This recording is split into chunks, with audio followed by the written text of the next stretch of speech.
Sorry about that. Maximum recording time reached because I'm front-facing camera, which is very high resolution.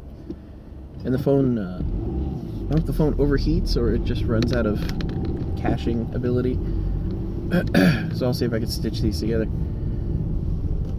So, Microsoft published that video, that documentary, and it talks about how the gaming division was very, very separate from Microsoft.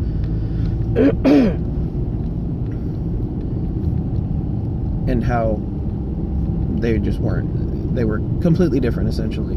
The culture almost was completely different once they broke off. And that is consistent with what I've seen from Microsoft's gaming division, because lately they just keep adding value to their service. And I don't do anything, and I don't like paying subscriptions, I don't like buying new stuff, and my Xbox just updates and is like, hey, by the way, all those games that you were playing before are now available. They're now backwards compatible. We're adding that feature. Oh, and you can remote play locally. We're adding that feature. And you can,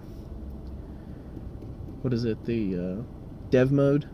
Dev mode's open to everyone, even if you're not wink, wink, nudge, nudge developing. We know you're making emulators, but we don't really care. And like it's absorbing the market, right? Which is what you expect of Microsoft. But it's absorbing the market for free. It just keeps adding value to the service. So stuff like Game Pass and things like that, the regular Xbox Live, oh yeah, the free-to-play games, we're adding those for free as well. You no longer need an Xbox Live account, $10 a month, in order to just play free games. Well, you can just play them. And they just keep adding stuff. And all the while, I'm like, well, this is good, and this is good, and this is good. It just keeps getting gooder. And it was bothering me because I do not trust Microsoft. I still really don't trust Microsoft. So, now that they've purchased Blizzard, Activision, or Activision Blizzard, whoever got the first divorce, I guess. Now that they have everything, well, I mean, maybe after they buy Sony, then we'll see the teeth come out, right? That's what's gonna happen, probably. I don't know. I really don't know. It's still rather disturbing to me. And everything, all signs point to this being fine. So, I don't know.